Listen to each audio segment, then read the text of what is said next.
Hey guys, it's the Chad, your C10 truck nerd. Today, no C10s, but we will be working on the old family truckster, a 2015 Dodge Grand Caravan RT. Well, a few days back, my wife hollered at me and said, guess what? Check engine lights on again. And I was like, perfect. So when I got home, I ran it to the local AutoZone for them to scan it. Well, the kid told me I needed a new thermostat gasket. I was like, wow, that is really technical. So once I got home, I jumped on the old interwebs and did a little research myself. It appears that I need a new thermostat or an integrated thermostat housing. So I called the local Dodge dealership and asked them what parts and labor would be for that. Well, they said it was going to be just shy of $250, and I said, thanks, but no thanks, because I'm cheap.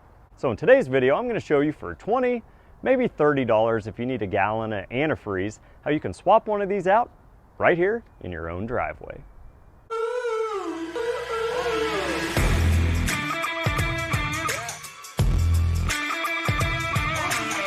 Well, if you guys weren't aware, if you ever have a check engine light come on, you can run it down to a local AutoZone and they can scan it for you for free. Now, I can't guarantee that they can read every code for every type of vehicle, but they do a really good job. The code that popped off for us was a P0128.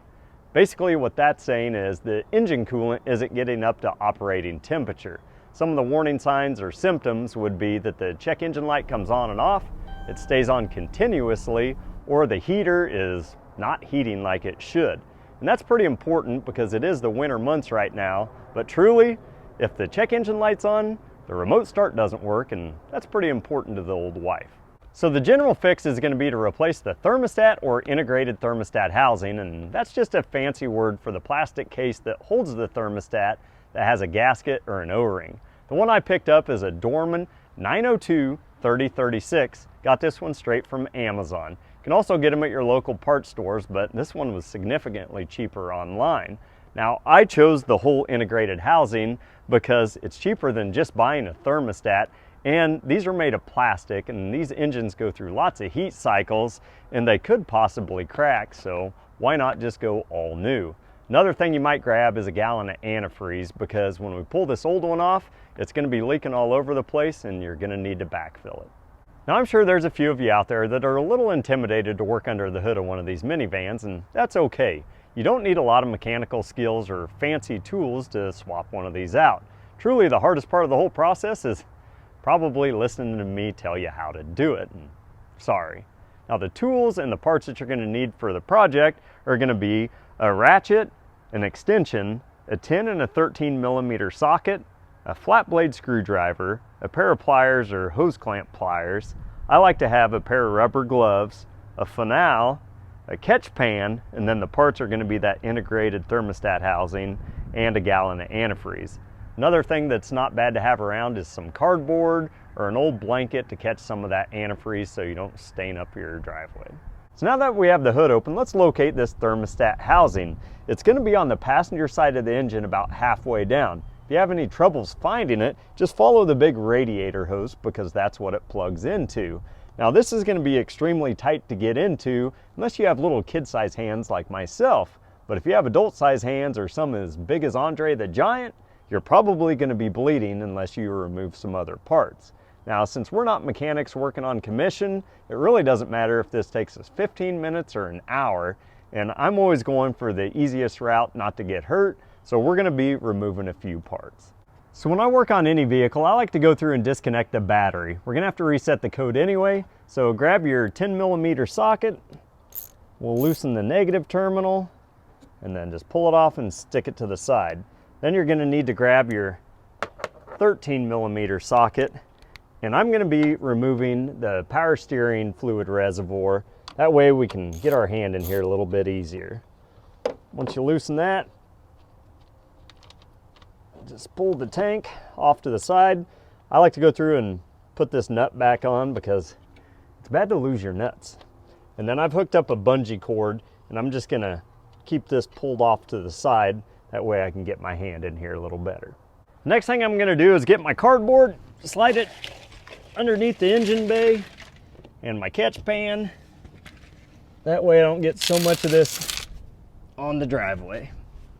So the next thing we'll do is grab your 10 millimeter socket and ratchet, and we're going to finagle our hand down here to the thermostat housing and loosen the two bolts. If If you guys still can't get your hand jammed down in here, you can go through and remove the air cleaner box. It's a bolt up here for the hose. Just loosen the top cap and you can actually pull the whole housing straight up and out. But my hand's small enough, I can get it down here. So we're gonna go through and loosen both of these bolts. Once you do that, you're gonna start losing the coolant down onto the ground, which is fine. That's why we have that catch bucket down there and some cardboard. Now I'm gonna go through and take the thermostat housing loose first before I disconnect the hose itself.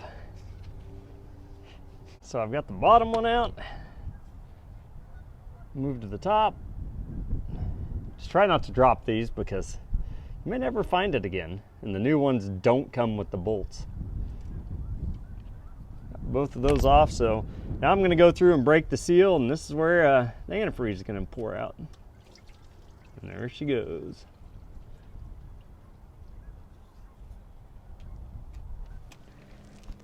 Ha! I missed. Dang it.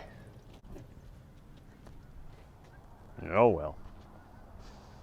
Before I pull the radiator hose, if you take a look at the thermostat housing here, it's got a stop mark so you can't shove the hose further past that line. But you can see on the hose itself it has a white mark. That's going to be my reference point to line the new one up. Next thing we need to do is go through and get this radiator hose clamp lower down. That way we can pull the housing off. So you can use a pair of pliers. I'm going to just use a pair of these vice grips. Squeeze it together. That way I can bring it down a little bit. She hasn't been off before, you can see.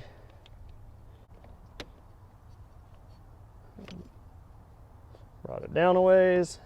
Loosen that up. Now I'm going to go through and try to get this housing off. And there we go.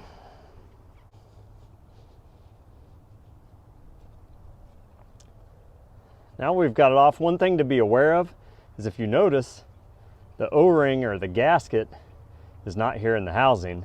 It's still stuck to the engine. So you definitely want to make sure you get this old O-ring off, because when you go to put the new one on, if you stack those up, you'll never get a good seal. Next thing I'm going to do is get a rag, and I'm going to wipe the face of this surface all off. Make sure there's no debris or anything sitting on there. So next we're going to take the new thermostat housing, slide it back onto the radiator hose down here. But you may need to lubricate it just a little bit because it's tight. And there's that white line that I'm going to line up with the center of the stopper line. Then we need to go through and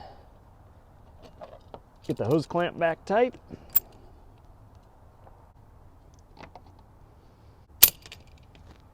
Then I like to go through and get a little fresh antifreeze and put it around that O-ring. That way it's got a nice tight seal when we stick it back in. And put the bolts back in. So once you get both of those tight by hand, we're gonna go back through with our ratchet and tighten them down.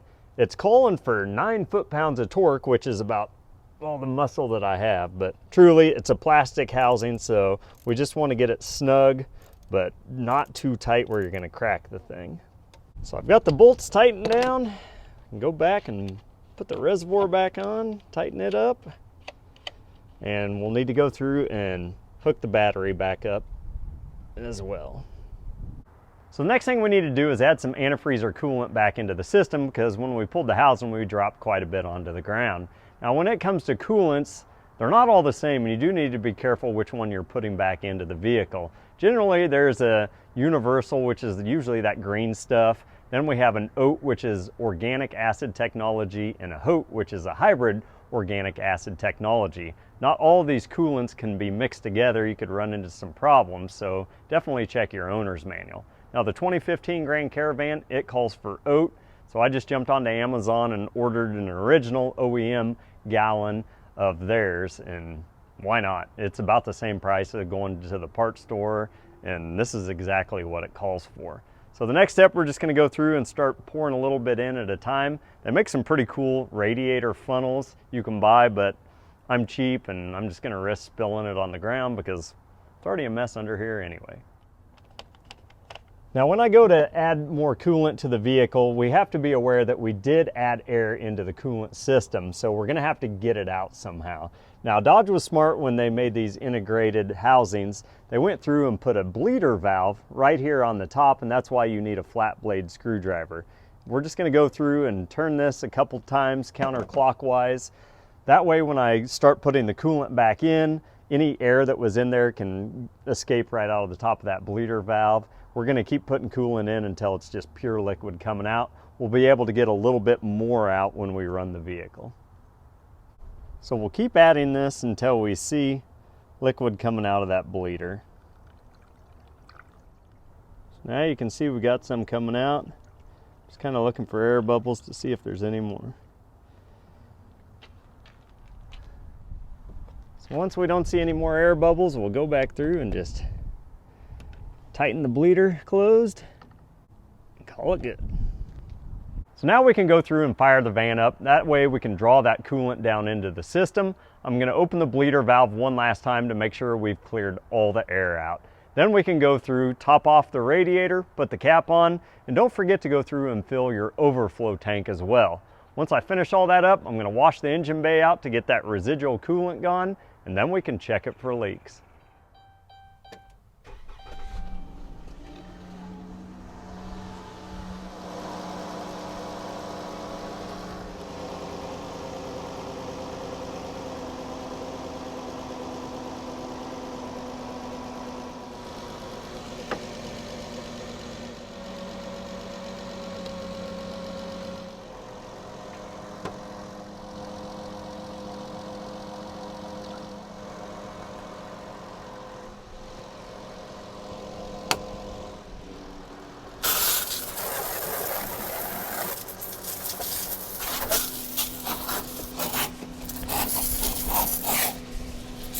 Well, I let the van get up to operating temperature and no leaks, no check engine light, so I'd say that's a big success. Well, I hope today's video gives you guys a little bit of encouragement that you can tackle this project on your own. Truly, I'm no mechanic, I'm just a cheap moron that likes to figure things out. Well, if any of you guys would be interested in the products that we use today, I'll put links down in the description below. And if you haven't, please hit that like button and subscribe to the channel. That sure helps a fella out. Well, I appreciate your time and thanks for watching.